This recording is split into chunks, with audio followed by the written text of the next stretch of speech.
The dangerous ones are the ones side on when the opponent can't see that the tackler is coming. But I think he just catches him a bit too high. He catches him above the ankle.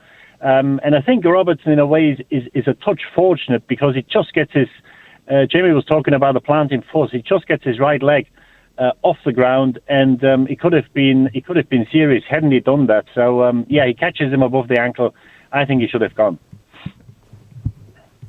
In terms of seeing more of these challenges, so Jamie, what he was speaking about earlier on was saying that he actually doesn't mind these kind of challenges in football, and it wouldn't be the worst thing in the world if refs were a little bit more lenient and let things like this go, so VAR didn't intervene and overturn what was a yellow and upgrade it to a red potentially. What do you think?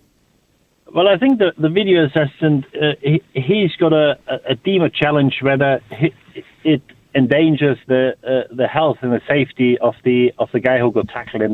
And as I said, in this case, I think he catches him above the ankle. He's too high. If he's a bit lower, I've got sympathy. I can understand. But if you catch somebody above the ankle sliding in, I think you've got to go. Another one for you, because we're just going to make you the decider on all of these this morning, Didi, as you've come on. Do you think it should have been a penalty as well? Jota brought it down in the box. Well, I heard Tierney. I think Tierney said to Klopp after the game that he stopped on purpose, and I think the red card for Robertson, I think is a decision you can give. You don't have to give, but I don't think it's a decision you should overrule because it's going in with a lot of pace and ferocity. And on the penalty incident, Jota makes no intent to get a shot off. It's not an attempt to have a shot on target. If you watch him, I think he maybe slightly miscontrols it. He probably sees he can't get a shot off before he gets blocked, and he just stops. And there's no attempt and no intent to get a shot off. And if we start giving penalties when players stop on purpose, I think they made the right call. And I understand and I can hear Tierney when he says he stopped on purpose. If you look at the incident again, Jota makes no attempt whatsoever to get a shot off. Now you can argue, well, is he still allowed to barge him over? I don't think the contact was as much as Jota made out to be. And I think this is, again, an incident which I think you can give a penalty. And I think it's a decision or an incident where the ruling on the field has to stand. This is not a blatant mistake. Come on, Didi, come on. That's a penalty. I mean, I was there.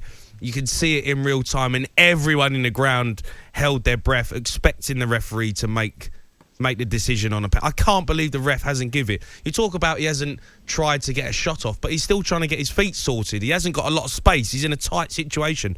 Emerson Royal puts his hand on his back, pushes him, goes over. It is clear contact there. If you're not getting penalties for that, as a manager, you're going to be standing there with your head in your hands going, come on, what chance have we got? Well, I understand it, Jamie, but if you look at Jota, once he controls the ball, yeah, and again, there's no intent to finish that attack. And once he made his mind up not to finish, all he wants is contact. And that's what he got. Now, is the contact enough for him to fall over the way he did? I'm not too sure. I think there was. If you want, Roy, I agree with you on the ones where they look for contact and they go down and you think, well, yeah, come on, you're having a bit of a dive there. But I think there was a lot of contact from Royal where I think Jota's trying to figure his feet out, trying to sort it out so he can get a shot away in a tight situation. And Royal's just gone straight into the back of him. I can't believe... I'm amazed you don't think that's a penalty. Well, I think you can give it, but the VAR is there to eradicate clear mistakes, and I think there's enough doubt in my mind for the assistant not to step in because again, all he wanted once he controlled the ball or miscontrolled it, all he wanted was contact, and that's what he got. And we agree to disagree. I think there's other incidences where they should have made. I think the Kane is a lot more obvious than the Jota incident. But we've got the same problems in Germany with VAR. They step in when they shouldn't. They do step in or don't step in when they had to. And I just think we need to sort it out because if we talk about subjective decisions, it's always very hard to find common ground. And I don't know where we go. I think it's here to stay. But I've got to say, from day one, I've not been a big fan. We've had it, I think, 1 or 2 years more than the Premier League. And the progress we've made is not enough in my eyes. Didi, I was going to say to you, I think the one thing we can agree on was I think that game just epitomised everything that we love about the top flight in England. Of course, the great thing is, there we are, we're discussing, potential penalty incidents, potential red cards, but what a game of football in terms of the excitement, the chances created, two top teams going at it. Brilliant game to watch. I want to ask you, from the title race point of view, Didi, do you think Chelsea are just falling out a little bit and it could become a two-horse race? Yeah, I said it a few weeks ago, I don't think they've got a strength in depth than the other two have. And I think they probably stay in touch, but I can see them having a healthy gap to either Liverpool or City, or maybe both at the end of the season. I just think that Liverpool and Man City are too powerful. I